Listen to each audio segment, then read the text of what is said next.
Well, good morning, good afternoon, depending on where you're coming from across Canada. My name is Krista Ormiston, and I am the Communications Manager at Farm and Food Care Ontario.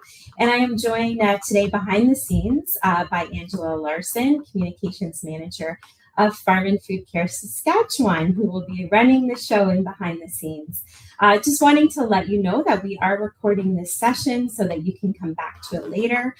Feel free to share it with your networks, and we're also capturing it for all of those who can't join us live in person today. So we would love to hear where you're tuning in from and a little bit more about who you are. So please feel free to share that in the comment section now.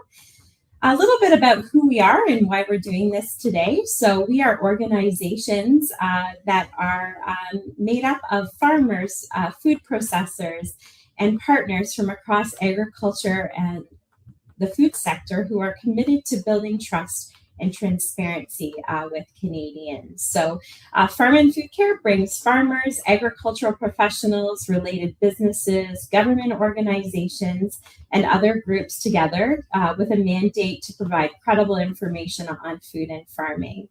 So by providing those fact-based information and creating opportunities for Canadians to connect with those who grow and produce their food, the organization helps people better understand the food system, allowing them to make more informed decisions about what they eat and feed their families. So through initiatives like farm tours, educational resources, the Real Dirt on Farming magazine, digital storytelling, and public events, Farm and Food Care facilitates opportunities for Canadians to have their questions about food and farming answered directly by farmers. And this work is grounded in transparency, collaboration across the sector, and evidence-based communication. So our other partner for today in presenting this webinar is Canadian Food Focus, a national organization with the goal of improving food literacy of Canadian consumers from farm gate to plate. Canadian Food Focus explores how food is grown and raised and provides useful advice from experts to help people make confident food choices. The educational programming provides information about Canadian farming and food through articles, videos, and social media posts created by experts, including farmers, ranchers, dietitians, home economists, and chefs. So a little bit more about today. Today, we are pleased to be collaborating with two very talented communicators and food scientists from the Food Truth Project. The mission of this dynamic team is to demystify food, nutrition, and wellness misinformation using food science and critical thinking. Through workshops, webinars, public speaking, and digital content, they help people navigate their social media and food choices with confidence. So to introduce our speakers for today, Veronica Jaramillo is a Montreal-based food scientist and science communicator with a master's degree in food safety from McGill University. She is the co-founder of the Food Truth Project, a science-based communication initiative focused on addressing misinformation in food, nutrition, and agriculture while promoting media literacy. An experienced speaker, Veronica has delivered more than 30 workshops across North America, reaching over 5,000 people, with digital content viewed more than 500,000 times. Her work helps audience understand why misinformation spreads and how to communicate science with clarity, empathy, and impact. She also collaborates with the Unbiased Science platform to develop accessible content that debunks trends and complex topics. Drawing an experience from academia, government, and public outreach, Veronica is passionate about building trust in the food system through evidence-based communication. Welcome, Veronica. And from a young age, Priscilla Lacticus was captivated by the world of food production, often watching how it's made with her father, and fascinated at the complex processes behind everyday items. This early curiosity led her to pursue a bachelor's degree in food science and agricultural chemistry at McGill University, which she completed in 2023. Building on her foundation in health sciences, since then, she has gained hands-on experience in the food industry through roles in R&D, quality control, and quality assurance, and she now serves as a research project officer at the RITA Consortium. As co-founder of the Food Truth Project, Priscilla leads program development and outreach, delivering interactive workshops that build critical thinking and media literacy skills. She also launched the organization's internship program, supporting emerging food science students in sharing evidence-based information with their communities. Her work is driven by a commitment to making science approachable and actionable for everyday audiences. As I turn things over to Veronica and Priscilla to get things started, I would encourage you to actively participate in today's session in our chat section. Add your voices, your comments, and all of your questions throughout the webinar, and these two lovely ladies will engage with you and answer those questions. So turning it over, welcome Veronica and Priscilla. Thank you for sharing your time and your talents with us all today. Thank you very much. And to everyone here, welcome, welcome. Thank you so much for being here. Welcome to our webinar, Tackling Misinformation, Tools for Evidence-Based Communication. We're going to talk about how to spot misinformation and how to utilize our media literacy to reduce its impact and its circulation. But before we get into the real bulk of the workshop, let's talk about a bit who we are. Krista gave a fantastic little brief introduction, but just to reiterate, my name is Veronica Jaramillo. I am a food scientist with a bachelor's of food science and a master's in food safety. And in terms of work experience, I'm of course the co-founder of the Food Truth Project, but I'm also a regulatory affairs scientist at the Coca-Cola Company.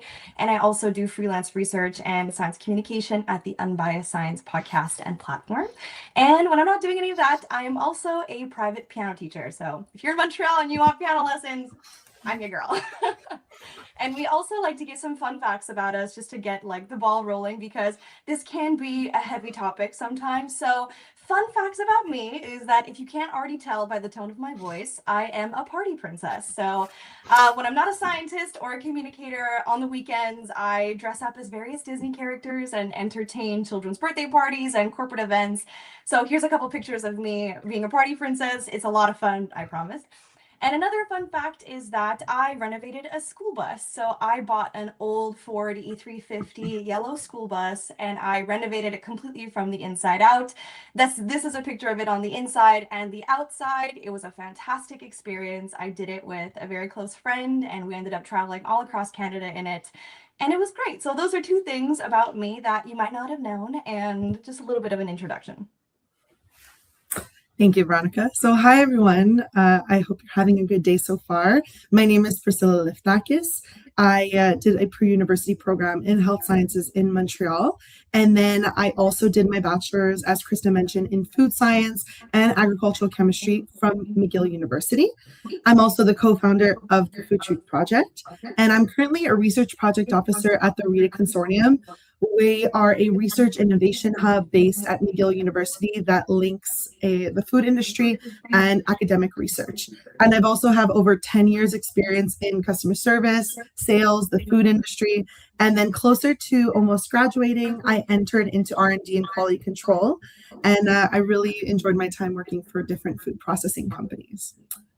And in terms of fun facts, I became an entrepreneur when I was 18. So I built a bath and body business. So I had bath salts, candles, and that's actually what got me through school and paid for my education. So I'm really grateful to have done that.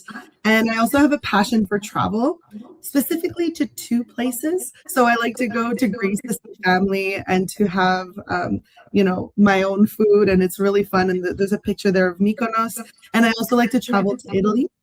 One of my favorite cities is Florence, so I put some pictures there. And on the bottom, you can see a picture of me making pasta. This was an activity where we were with a nonna in a small town, and she taught us how to make pasta from scratch. This was an amazing experience, so I always put it in there as my fun fact because I did that. And one of my favorite quotes is, "You miss 100% of the shots you don't take." So if you meet me in person, you might hear me say that quite often. So now that we've presented to you guys who we are, what is the Food Truth Project and why did we build this initiative? So the Food Truth Project is mainly two things. On one end, we have our educational workshops that are there to identify and debunk misinformation online. So we give workshops in high schools, colleges, different businesses to adults as well, conferences. And this is a big part of what we do is we interact with our community. And on the other end, we have our online platform. This is aimed to discuss popular topics, look at different food myths, talk about different trends in the nutrition, food, and wellness space and ag to promote media and food science literacy for everyone. So our online platform, as Krista mentioned, has hundreds of thousands of views every month. So it's really building and it's really growing quite rapidly. And why did we build the Food Truth Project? So people ask us this all the time. And when we were food science students at university, we obviously are on social media and we would share with each other different videos that completely contradicted what we were learning in school, in food science and nutrition, and where we're seeing a lot of fear mongering online or things that were simply just not true. And we decided to do something about it. And this slide is really to show you that things happened so quickly. We applied for a grant in early 2023 with McGill, a bursary that we got from our university to start this initiative. And then everything kind of grew from there. We started giving workshops, we built our Instagram, and fast forward to now 3 years later, we've given workshops, industry workshops, we've given workshops all over schools in Quebec and Canada. We're going to global conferences across the world. We went to Calgary, Ottawa, Washington. Veronica went to Chicago last year, and she'll actually be going to Spain for a big food science conference in April. So it just goes to show you that within 3 years, this kind of initiative was really needed. Veronica? So for our presentation today, we really have 3 goals for you guys, and we're going to outline them so it's really clear throughout the presentation. But our first one is we want to understand the state of online food and nutrition misinformation called the infodemic. This is our world. We're very aware of what's happening, but we want to show to you what a little bit of our world is like. Then we want to show you the tactics in which misinformation is spread most effectively, because it's not all misinformation is created equal. Some is better at spreading than others, and we're going to find out why. And then finally, not to end on a completely negative note, we're going to learn what we can do about it and how to limit its spread. So let's go into the very first goal, but instead of just explaining to you the crisis of information and misinformation, we really would rather just show you. So please take a listen to this video. Most likely buying garlic from China. And that's a really bad thing because Chinese garlic is grown in sewer water. Oat milk, rice milk, almond milk. Yeah. Does this have to go, or is this something to include? I think it's something to get rid of. Kellogg, what are they doing to our kids that most people wouldn't know? So Kellogg's is allowing artificial food dyes, which we know are carcinogenic. They cause cancer. They cause behavioral issues. They exacerbate autism, ADHD symptoms. There's no almonds in the almond milk you're drinking every day. Heck, there's no peas in the pea milk, oats in the oat milk. Nutrients found only in plant foods that are essential for optimal human health. None. Now, the herbs that stimulate healing in the liver, so these are your liver herbs. Remember, sweet to the mouth, bitter to the liver. Bitter to the mouth, sweet to the liver. Peanuts in general, not good for humans. They're legumes, they're full of lectins, which are harmful for the gut. They're full of peanut oil, which is a seed oil. 50-50. 50 ingredients and 50 ways to kill you. Every time you go to the grocery store and you have a choice between organic and non-organic food, and you choose non-organic food simply because of the price, here's what you're telling the universe. You're telling the universe, please, universe, do not send me financial abundance. So that is very chaotic, but that's just a little bit of what we see on our social media feed when you look up food, nutrition, and wellness information every single day. So we have a question for you guys, and please feel free to write in the chat. Have you yourself ever seen one of these topics on your social media? Write in the chat if you've seen, hashtag triggering, I agree. That's really good. But these are the topics that we see all the time. Maybe you've seen topics on seed oils or diets like keto or carnivore diet, or inflammatory ingredients, if this is gut healthy or not. There's so many. So I'm sure most of us have seen at least one of these topics on our social media. All of the above, sadly. And if it wasn't extremely obvious, right now there is an infodemic of food, nutrition, and wellness misinformation online. But what exactly is an infodemic? It's a rapid and far-reaching spread of both accurate and inaccurate information about certain issues, and in our case, it's in the food and nutrition world. And why is this happening? We're going to get to, but we're going to talk about what is really happening to us. What are the consequences and repercussions of this actually happening? So there's a variety, but these are the main three that we're going to touch on today. But the first one is that when you're getting all of this information, it unfortunately encourages unrealistic expectations, body, food, lifestyle wise, and can promote negative relationships with food like restriction, etc. There's also, sadly, some distrust that goes on towards government, scientists, the food industry, and farming practices. We see this a lot with the use of pesticides or GMOs. And then finally, we see this infodemic of food and nutrition misinformation. It is greatly influencing our purchase and consumption habits. And to really instill this, we wanted to bring up some data from the Canadian Centre for Food Integrity and their 2025 report. And from their survey of almost 3,000 Canadians, they saw that 51% of Canadians say that they have changed what they buy or eat because of an alarming or concerning food claim. That's more than half of us. That is a little bit spooky. So we want to ask this question. Why is social media, because this is of course happening on social media, why is it the absolute perfect breeding ground for food and nutrition misinformation? And to answer that, we're going to get into a little bit more. So we need to start with the basics here of understanding that food and nutrition information is mostly outsourced on social media. This is where we get most of our information, especially younger people. This is where we go to immediately, the internet that brings us to social media sites. But have we ever asked ourselves what decides what information these social media platforms will be giving?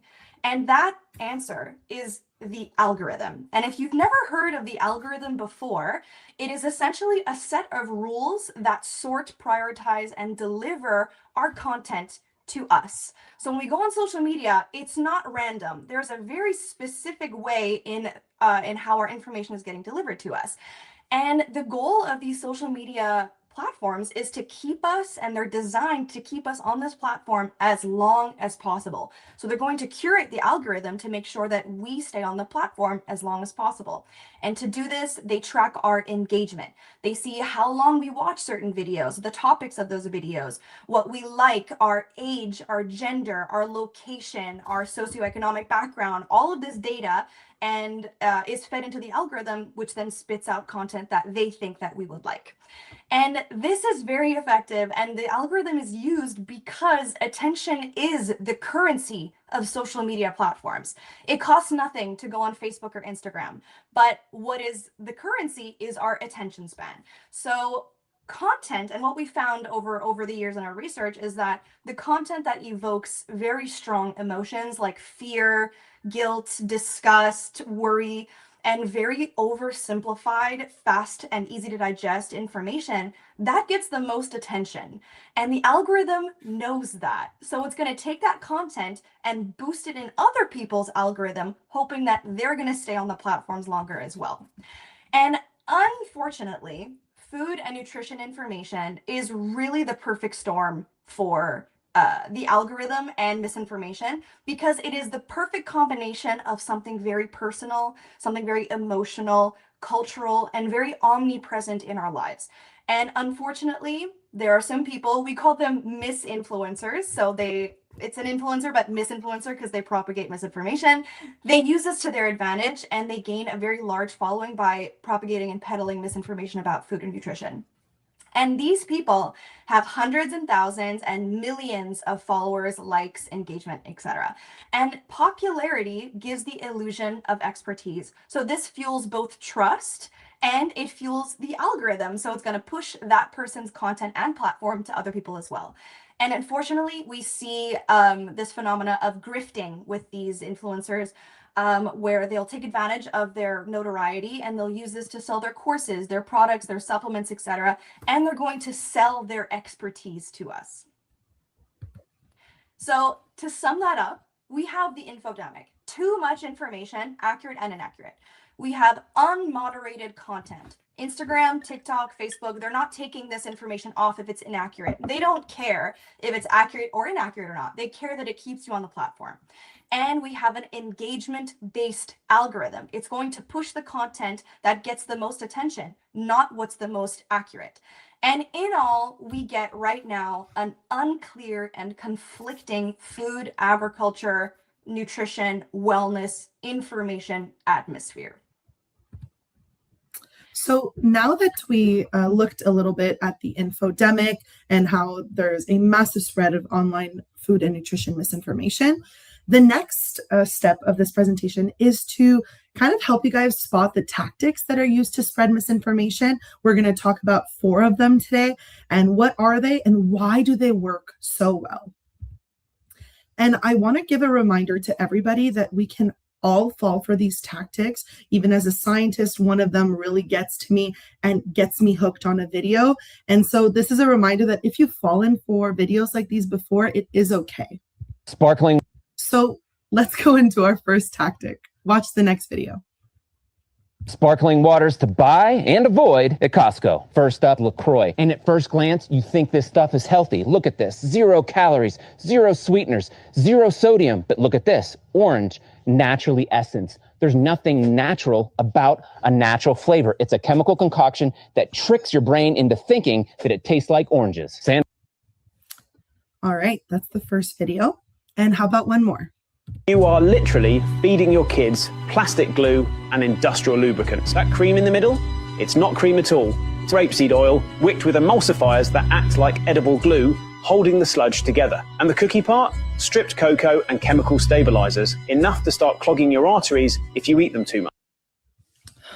Wow, okay. So those 2 videos, let's go over a little bit what we heard in those 2 videos. So we have a lot of scary words. We have very general claims, a lot of chemophobia. So the chemicals or the chemicals inside a food product, the chemicals, but really not being specific about which chemicals. There's dangerous ingredient or dangerous food. They make very broad health claims like this specific plastic glue will clog your arteries. Again, not very specific into what's going to clog the arteries, just the food itself. And then no scientific evidence or explanation. So what kind of tactic is being used here? Well, really, we always start with this one. This is the most basic one. It's the appeal to fear or appeal to emotion about an ingredient or food category. So what does this look like in a video? They're villainizing a food item, they're villainizing an ingredient, they're calling it bad or unhealthy, or they're really focusing on it and making a general health claim like this ingredient will cause cancer. And then they present an imminent threat to health and well-being, as in especially appeal to fear or emotion in this case, in this tactic. They'll really say, well, you're feeding this to your kids and it's causing cancer. And they're presenting something that's really threatening your family right now or yourself. And so we tend to really, really, really listen to those videos. And then they'll offer little to no evidence to support claims. In these 2 videos that we saw prior, we didn't see any, scientific consensus, any scientific articles that were brought forward. And it's really just to make you scared. And bonus, if at the end of their video or in their feed or in their Instagram, they might have a link to a solution or a better option. This protein powder is really scary and one of the ingredients in it is really dangerous, but buy my protein powder. And so that's just a general tactic. We always start with this one, and it's really helpful to spot it when you see it. Let's move on to a second tactic. Watch the next video really closely. This is why you feel like shit after eating a bowl of pasta sprayed with synthetic pesticides, enriched and fortified with synthetic vitamins and folic acid. Leave it. Keep it. All of it. Take it. Vegetable oils, mono and diglycerides. Leave it. Organic peanuts and sea salt. Keep it. Has natural flavors. Leave it. Made with grass-fed beef bones, seasonings, and no natural flavors. Keep it. Questionable levels of mercury that can accumulate in your system. Leave it. Wild caught and strictly regulated levels of mercury testing. Keep it. Butter that has natural flavoring. Are you kidding me? Leave it. 95% grass-fed butter. Keep it. The amount of videos of people going through a Costco aisle that I've had to watch in the last few years of my life are quite enormous. So let's look at a second video. I know the best anti-aging food on the planet. Let me show you guys. Come here. Meat. Seriously, meat. You might not realize this, you've possibly been told otherwise, but there are so many unique compounds in meat that are associated with longevity, that are associated with improvements in the health of humans long term. Things like taurine, studied across animal species associated with longevity, only found in meat. Creatine makes vegetarians smarter, improves muscle recovery, improves mental clarity. Vitamin B12, vitamin K2, ergothioneine. There are so many unique compounds found in meat, along with collagen, which helps our skin, right? It's in meat. If you want to live strong, you want to live well, eat more meat. It's as simple as that. All right. So compared to the first tactic, I'm sure most of you have seen differences and you have seen some fear mongering, especially in the first video. But what do we call this tactic? This is the appeal to science and appeal to authority tactic. So this is one that as a scientist, I can fall for and that really gets me as well. So what does this look like? This is when you see videos online or misinfluencers or just any video that says studies show that, science says that, doctors don't want you to know, or doctors do want you to know this hack. And they use science or scientific terminology as their buzzwords. So they'll use, chemical names to try and look scientific. They'll use studies that'll pop up. They also use their credentials without really any evidence. And they can also cherry pick data to make a health claim. So they'll show a few studies that pop up, and then that'll kind of make their argument real. And I want to be clear a little bit about why this works so well. And there's something positive about this tactic is, as a society, we have confidence and trust in experts and in science. That's a good thing. We want people to trust the experts in their field. We want people to believe in science because that makes sure that we're getting the right information. But in this case, there's kind of an automatic trust in that first video, ICU nurse versus Costco, right? She didn't have to prove that she was an ICU nurse. It just said it there. And someone who values healthcare professionals, I want to listen to what a nurse has to say about food and nutrition because she probably knows more than a misinfluencer or a random person online. And then we have the second video where you saw those 3 scientific articles pop up. And these videos really take advantage of the population's limited scientific literacy. What does that mean? Is that they know that people will not verify these sources. They won't verify your title. If the word doctor is in your Instagram, they might not go into your website and go check your credentials like I do, right? I'll try to go find your name and I'll try to go find your credentials and then not really find it online. And then people won't really verify the content. They won't look at the scientific articles, especially in the second video. Unfortunately, that misinfluencer did not reference them at all or didn't put links to them at all within his page. So are people really going to go watch them or go read those articles? Probably not. And they expect that. So that was for the appeal to science, appeal to authority tactic. Now, Veronica is going to finish with the 2 last tactics. Watch the next video closely. Everybody's got a sweet tooth. So here are the best sweeteners to buy at Costco. Starting off with the absolute best, sugar. Psych, pure cane sugar? No. Even though the sugar is organic, it's going straight to the bloodstream and it's spiking your insulin. Organic diabetes? Nah. And the first sweetener I recommend is organic maple syrup. These are 2 excellent options by Kirkland. I prefer the one in glass. It tastes so good. And you're getting 25 ounces in glass for $12.99. That's a great price. Another excellent sweetener is honey. And we're looking for 2 key words, raw and organic. And it's not this one, it's right over here.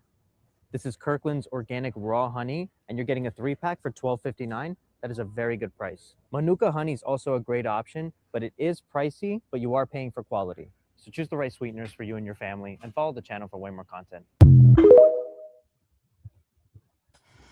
All right, let's unpack this a little bit. So sorry, by the way, for all of the Costco videos. We love Costco, just to put that out there, okay? But let's move on. So this video can seem kind of harmless, right? So this is a guy showing us what his favorite sugar source is, right? Okay, maybe that's not so bad. Let's talk about one more.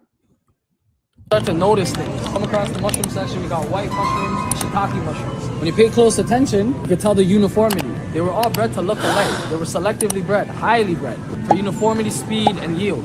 So you want to put these down, come across your natural genetic diversity. You start to see, right? When you understand what I'm trying to tell you, the always the genetic diversity that matters. Avoid these Cavendish bananas. This is not real. This was highly selected and bred. It's not patented by nature, it's patented by man. This is the type of banana you want to avoid. Get yourself some baby bananas, like I have in my cart. All right, so let's unpack this a little bit. In these two videos, we're seeing, although they might be very different, we're seeing a lot of the same themes here. So we're hearing more about pushing more natural products and how this is by Mother Nature and it's better, and how we want to avoid things that are selectively bred or man-made, and we want things the way that God intended, right? And both of these videos are using the same fallacy, and that fallacy is called the appeal to nature fallacy. And maybe you might have heard of this one. It's a very popular one, but this is great, and it's one of the easiest ones to dissect and critically think about. So the appeal to nature fallacy is essentially the belief that something is better or safer just because it's natural. And the other way works as well. It's saying that something is worse because it is artificial or unnatural. And like I said, this is one of the easiest ones to debunk because we can just pull up so many examples of very natural and normal things in our life, like natural poisons, cyanide, arsenic, ricin, if you've seen Breaking Bad, untreated water system. I can't just go to, a lake and drink the water, nor would I want to, right? That's very natural, but I don't want to die. And in our world, we have food science, it's very popular in food safety to talk about foodborne pathogens. Those are like E. coli, salmonella, listeria.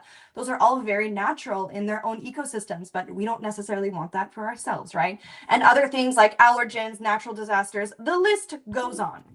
It's natural, doesn't mean it's better. And the appeal to nature fallacy is so effective, especially right now, because there is increasing, and we're increasingly more skeptical in our society about the food industry specifically, and they want transparency. And the word natural feels like a shortcut to be able to trust something. I don't know what the food industry did in this, but this one says natural. Okay, I'll buy it. That's okay. And it aligns with our desire for control and simplicity in a very complex nutrition landscape. You go to a grocery store, there's endless options, and you want the best for yourself, your family in terms of nutrition. So seeing something that says natural, it feels like an easy solution. I'm doing the best for myself and my family. And influencers can often take this fallacy and go ham with it because they're going to frame their own products that they sell as natural, clean, chemical-free, and they're going to create like a health halo around their products without ever needing to prove that it's better, more effective, or safer. Now we're going to talk about our last fallacy here, and this is a bonus round, and this one we've actually never shown in any workshop before, and we're very excited and slightly nervous to show you today, but let's watch one more video and talk about one more fallacy. Toxic foods Amish people never buy from the supermarket. Instead, we make them ourselves. First, beef. This is real beef from our own cattle that live on pasture and sunshine. This is not beef. This is industrial meat filled with pink slime, ammonia gas, and hormones from a cow that never saw a blade of grass. Second, honey. This is real honey from our own bees, still full of living enzymes. This is not honey. It is mostly ultra-filtered corn syrup that has been heated until every medicinal property is dead. Third, peanut butter. This is real peanut butter we ground ourselves on the farm with nothing but peanuts and a little salt. This is not peanut butter. It is a jar of sugar and hydrogenated oils with just enough peanuts to put them on the label.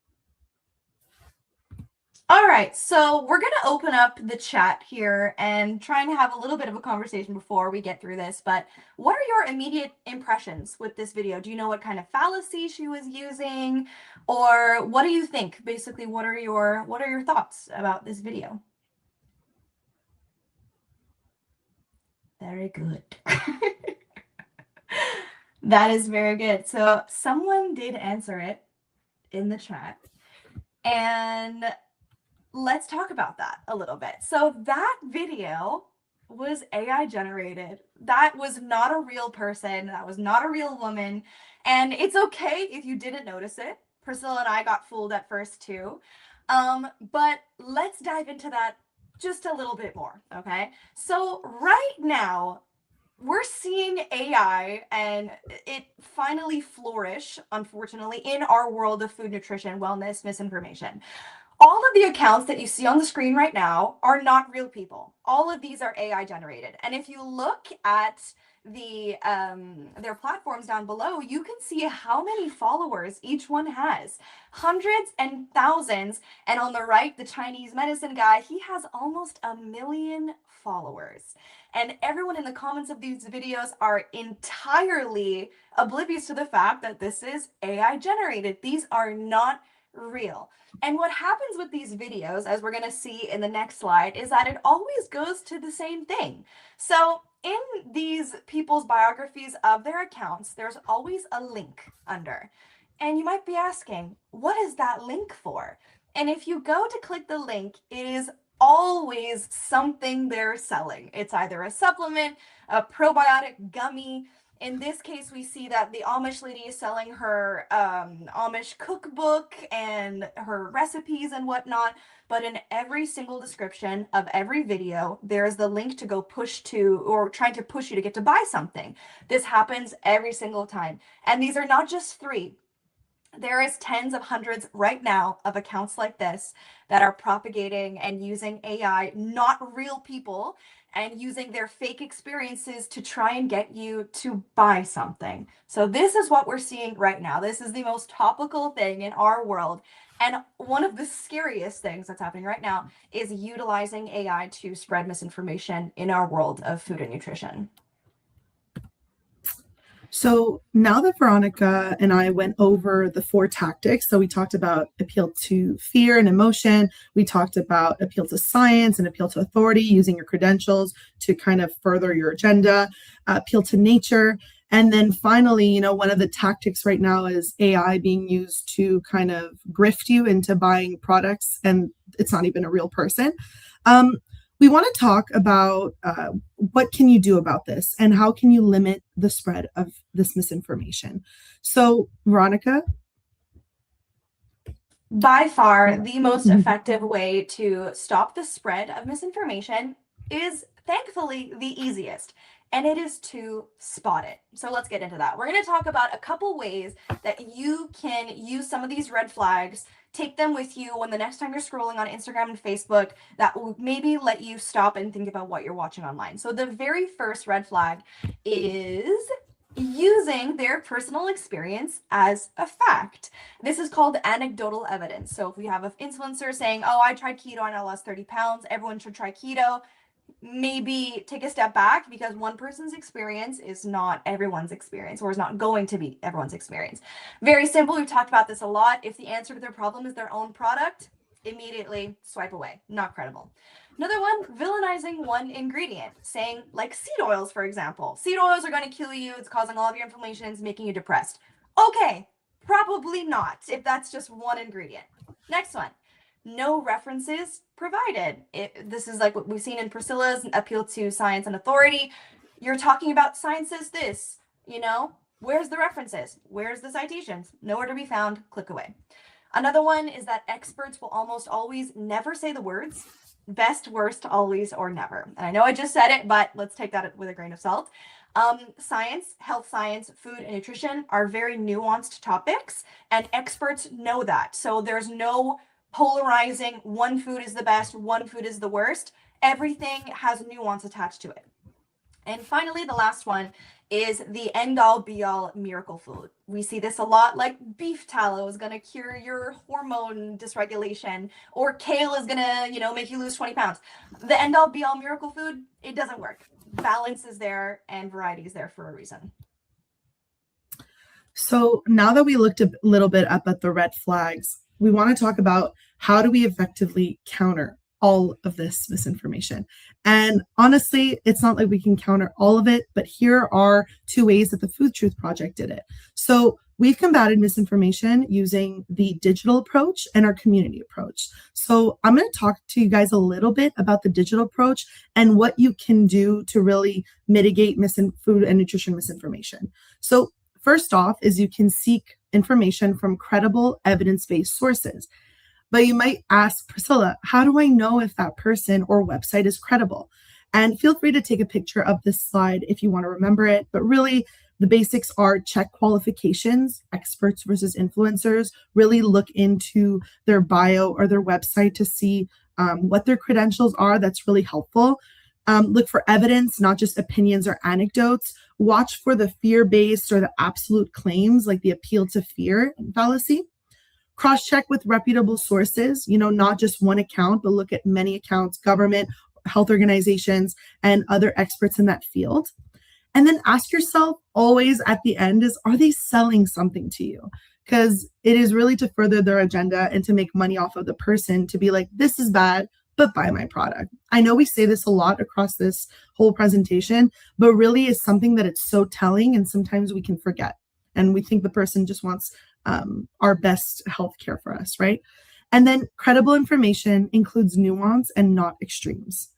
Another thing to think about in your digital approach or when you're on social media is pause and think before sharing food and nutrition content. So this is something that came out of Nature Human Behavior, an interesting article that 75% of online content is shared without ever clicking through or reading. So usually we share based on headlines and not what the actual information inside is, which is really dangerous and spreads misinformative claims before you can even realize it. Clicking on not interested in Instagram or Facebook is really powerful. And this is something that not a lot of people know that they can do. So in Instagram, you can click on the side of the video if you see some misinformation or some influencer that's trying to sell you something or that's being really fear-mongering, you can click on not interested, and same thing on Facebook. Now, coming back to the algorithm, there's an algorithm function on Instagram on the top right where you're scrolling on Reels. You can actually check what your algorithm thinks you're interested in now, and it asks you what you want to see more of. So in our case, we have science communication, literacy, evidence-based food information. We want to follow dietitians, food scientists as well.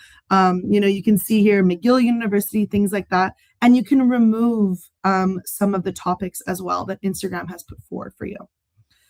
And finally, one of the final things in a digital approach is really following science communicators and experts who discuss nutrition with nuance and balance. So we highly suggest following some of these or all of these accounts if you don't follow them already. Personally, I really like Dr. Ids and his books called Saturated Facts. I'm plugging it in. I'm not making any money off of it, I promise.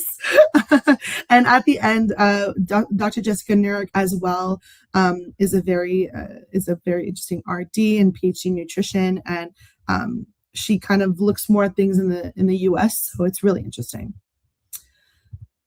And finally, understanding how algorithms shape what you see, especially with what Veronica spoke about in the beginning and how social media can supercharge misinformation. Consider reducing social media and screen time accordingly, because that does reduce how much food and nutrition misinformation you can see online. And I know that's not necessarily the information that people want to hear, but it is one that we have to bring forward. So now that we talked about the digital side of things, what you can do online, now let's talk about what we can do within our communities and in person when we see people face to face. So we may think that misinformation only lives online and it's like a thing that only happens on Instagram or TikTok or whatever, but it happens just as much in real life. And the conversations that we have with people in our everyday lives really does shape us and our behavior and what we think and other people as well. And right now, it does feel like our world is very polarized. It's either you're right, you're left, you're right, or you're wrong. You can do team science, not team science, vax, anti-vax. Like everything feels super polarized. But in reality, people are very nuanced, and they're much more nuanced than we see online. And people deserve empathy and respect and a real conversation. So I'm going to start that. What not to do when you're trying to engage in a conversation with someone who may not think the way that you do about your area of expertise, or you're talking about a topic in food and nutrition. There's a lot of things not to do, but these are the main three. Don't dismiss their concerns right away. Really, don't have a condescending tone. Don't just be like, oh, that's stupid. You just saw it online. Like, don't. It shuts off any point of connection and it doesn't really work. Next one, I had to learn this the hard way, especially with members of my family, an aunt in particular, of turning everything into an argument. Okay, I am a very passionate person about what I do, and sometimes it can elevate, and I had to learn this the hard way. Don't turn it into an argument. It's really not effective. It's not useful. It's not helping anyone. Another one is that scientists are guilty of always, a lot of the time, is overloading people with facts right away. You can be like, well, actually, a systematic review said no one cares. Hey, they're checked out. No one cares about your facts, okay? Talk to them one-on-one. Exactly. We're going to talk about, next one, about what to do. What to do, lead with curiosity, not correction. What this means is ask questions and be curious. Ask them what exactly they think. How did they get that information? Where did you get that information? Why do you think like this? And it's not like you're not asking in a critical way of like, why are you like this? No one wants that. No one wants to feel like they're stupid. So ask them questions, really get to the bottom and try to understand where they're coming from. Another one is acknowledge their perspective and find common ground. People have these beliefs because at the end of the day, they care about their health, their family's health, what they put in their bodies, where their money's going. It's all very, these are all normal things that people care about, and we can find common ground. I care about my health and my food too. That's great. Let's talk about it. Another one is you can share your experience and maybe some data if you feel inclined in a nice, not overloading way, but don't lecture them. You don't want to be there. No one cares if you want to go on a 20-minute rant about seed oils and how they're actually better than saturated fat. No one cares. No one cares. Just share your experience and don't lecture them. And I wanted to say this because I know there's some communicators and maybe some marketing people on the call that not all hope is gone. And it can feel very isolating sometimes, and this is a losing battle. But I wanted to bring up some stats again from the Canadian Centre for Food Integrity in their 2025 report. These are a top of 10 stakeholders that people go to in our community and in our lives for reputable information on food and nutrition and agriculture and wellness information. And the top two are scientists and farmers. And that makes me very happy and very hopeful. There is still hope for us, and we still remain in our role as very highly credible people and relatable and important messengers of this information. So now that we learned a little bit what we can do about food and nutrition misinformation, how to limit its spread, I want to do a quick recap, okay? I want to be honest here with everybody that's listening. The infodemic is here to stay. So accurate and inaccurate info will continue spreading across social media, and AI, the algorithm will supercharge that misinformation because it gets a lot of clicks and it gets a lot of attention. We now have AI avatars that have entered the chat, and I keep seeing accounts like this pop up every single day. And so it is not clear who is behind those AI avatars, but I'm sure we're going to have more info as time goes on. And then let's be honest, people will still get their nutrition and food information online, which means any SciComm initiative like the Food Truth Project and others are really crucial to counter misinformation online and in person. So I wanted to end with some positive things that are happening. So we're seeing more science communicators in food, nutrition, agriculture, and wellness online. We're seeing some schools limit the use of social media and phones, which I personally believe is a positive thing. We've seen Science Up First, which is a magnificent Canadian platform that counters misinformation that received a large grant in 2022 and is still ongoing and very popular. And finally, since we're both based in Montreal and Quebec, I wanted to bring forward some initiatives that bring scientific and food literacy to schools, and they're really increasing. So we have École au Champ, a NutriFact that came out this week from Université Laval, and the government of Quebec has a platform called Educamiam. So what I mean by all this is I'm encouraging everybody to look at either their provincial or national initiatives that talk about scientific and food literacy. And so thank you, everybody. That concludes our webinar today and presentation. And we really hope you enjoyed it. And we are now ready for some questions. We are curious to see what you guys have. So thank you to Farm and Food Care and Canadian Food Focus for having us today.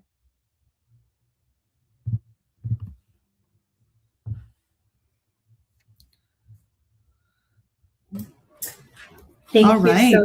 So we've got some questions hopefully flowing in there. Thank you so much, Priscilla and Veronica. I really think that this work and this presentation needs to be shown far and wide. This can't get in enough people's inboxes and screens. We need to spread this information, and you really dove into all of the tactics that we can use to disseminate, and you've shown us some really great examples, and I know that we're all seeing those examples showing up in all of our feeds. So I'm going to let you hopefully pop into some of these questions as they come in. So one that has come in here is, what kind of reaction are you getting from students that you present to? That's a great question. And we've been doing this for 3 years now, Priscilla. And I would like to bring forward the best reactions that I get are from young women and young girls especially, and they come up to us after these presentations and they feel safe to share their concerns about food and what their lifestyle is like at home. And they bring to us being like, my sister has been on the keto diet for 3 months, she's not feeling really well, what can I say to her?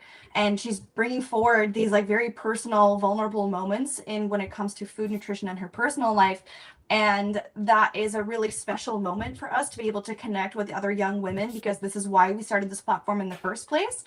So that's one special one. But overall, it's very funny because kids are always on social media. Kids are always online. And sometimes when we present this information, I feel really old. I'm just like, you guys seen this? They're like, yeah, we saw this 6 months ago. And I'm like, oh, okay. So it's really interesting. But Priscilla, what do you have to say about that? Yeah, I think that's a great question.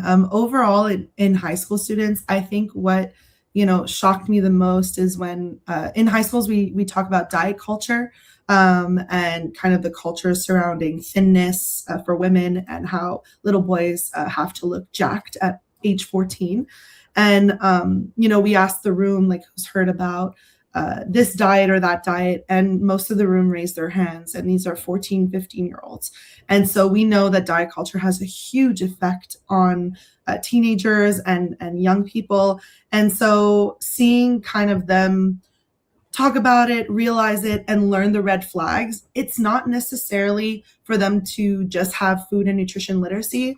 It's about young people just knowing how to better scroll. And that's what we bring forward in schools. And so we really do see that we have an impact with them, and we have teachers that ask us every year to come back with their new class, and it's really wholesome, and we love doing it. It's really a passion of ours. Great question. I love that. A question here. What are some of the misconceptions specifically around farming and food production that you think maybe deserve a little bit more attention right now? That's a good question. So some of the misconceptions I think that we're seeing, and we talk about this and it's still very current, is what are GMOs? And I think people hear that term online. And so disseminating what GMOs are is really important. We do actually disseminate GMOs in high schools. And so we're trying to start them from a young age to better understand what farming is and what GMOs are. And then I think the second one, and this one, in my opinion, is a little harder, is talking about the use of pesticides and herbicides, because there's so many different regulatory agencies and so much information online. People can get really confused about what's being used on their products and not. And so we try to make sure that they have access to good resources, Canadian Food Focus, CropLife, and also with Government of Canada, just to better understand how their food is being grown. And as food scientists, we're very honest with people in the front of the room, whether we're in front of adults or kids, is we need to feed 8 to 9 billion people in a manner that's safe, in a manner that's effective, in a manner that's nutritious. And so at the end of the day, if we expect everybody to have their own little farm in their own little garden in their backyard, that's not sustainable long term. So we're very honest with that, is that we have to grow our food, and we're growing it in a way that is safe and that is in large amounts for the population. But yeah, I think that's some of the misconceptions. Veronica, do you agree with that? Maybe you have more? I do, and I also wanted to point out we gave a workshop about 2 weeks ago to an elderly group of people, and it was called The Power of the Pulse. And we were talking about all different kinds of pulses, and the majority of people didn't know that pulses were grown in Canada. And we were so thankful to have gone on our farm tour. And shout out to Dorothy and Penny. I know you're on this call. And we were able to share all of our information that we gathered on that farm tour. We showed them what a lentil farm and a lentil field looks like. We showed them where different pulses are grown in Canada. It was a fantastic experience. So it's also breaking down and showing them what Canadian agriculture can look like. And it's not always winter, right? We do grow things here and we like to be proud of them. So it's also engaging in that sense in the community. Great, thanks, Veronica and Priscilla. Yeah, those one-on-one opportunities for in-person learning can go a long way in this work. So another question coming in here, are there higher level policies like social media regulation or mandatory media literacy education that you would think would make a big impact? Definitely. And we talk about this quite often. And the biggest hurdle, I think, here with having any kind of content moderation or any kind of regulation in this area is that we know there's going to be the free speech argument of you can't lessen other people's voices just because it's not what you like to hear. Like we know that argument is going to come up over and over again. And there is a distrust in science right now. So even if people say like, oh, this is evidence-based, they're still going to believe, oh, well, everything's funded by the food industry, everything's funded by big food or big pharma. So it's like, whatever you try and say to, try and support the fact that we want regulated content and moderation, there's people who are going to have a counter argument for it. So I think regulation, especially AI regulation, I wish we had that before all of this started. Because now we see it being misused quite a bit. And what I would love to see is mandatory media literacy. And I think Priscilla could talk about that more because she's very passionate about it. Yeah, so Erin, thank you for that question. I think in terms of media literacy education and how to spot red flags and all that and how to better scroll, I really do believe that should be a class that's mandatory in schools, just like sex education, just like drug and alcohol education that we give to students. I think how to better scroll should be right up there, and it's just as important. And so that's why we started our workshops in high schools, and we're hoping with the Quebec government, the provincial government, with their new in French, it's called La Politique Bioalimentaire. So the new food regulations coming in and kind of the plan for the next 10 years, they do want to focus on food literacy. So we're hoping to kind of have that discussion with them in the next year or two to see if we can get our classrooms all over the province. But it is difficult because schools don't have much funding. And so we'd have to figure that out. But I think a mandatory media literacy class would be a great way to go. And like I said at the end, I do believe that schools that are limiting phones is a good thing overall. I know they still have their phones at night. And then the other thing is parents have to see what their kids are consuming online as well, which is a whole other topic, but still very interesting. Thank you. That's a great question. Great. Well, we'll take one more question here as we're approaching the end of the hour. So do you find there's a specific audience, age, gender, that tend to fall for misinformation? Definitely vulnerable demographics are the number one candidate to unfortunately be dissuaded by misinformation, and that includes young people, so people who don't have fully formed critical thinking skills yet, like teenagers or preteens. The preteen boys get the misinformation of like, oh, you need this amount of protein and you have to be jacked and no woman is going to love you if you're not jacked. And then the women get that you have to be skinny or you have to be pretty to have any kind of self-worth. Another kind of group is new mothers. Again, another vulnerable group, and new stage of life. And one that I'm seeing now is perimenopausal and menopausal women. So navigating this new stage in your life, there's all kinds of supplements and courses that grifters are trying to sell you because there is no research, or not enough research at least, on women's health, and especially at that time of your life of perimenopause and menopause. So it's everyone. Everyone. Yeah, Can be everyone. Yeah, Everyone it's is everyone, but you know, at different stages, and also like with the AI, you know, young people, we have a better tendency to spot in. We can see it right away because we're, you know, we've had cell phones for longer, etc. But I know that those type of AI accounts, the Chinese medicine, etc. I'm for sure, you know, people that are a little older that didn't have cell phones or social media for a very long time can probably fall for it, and we can all fall for it, and that's the whole point. Well, it all starts with a conversation. So thank you for bringing this awareness to this entire group. We have a diverse audience today, some that can share it with their clients and their networks, and others as communicators who are trying to partner with Canadians to help them better understand where their food comes from. So thank you for your time. We're going to be sharing this recording. So I know we've had a few people ask for the slides, so hopefully you can take photos and get that information when you review the recording. And we'll be sending a survey out as well. So thank you both so much for your time today. And we hope that we can partner with you again and maybe do a part 2 in the future and continue the conversation. Thank you so much for having us. Have a good day, everyone. Thank you. Bye-bye.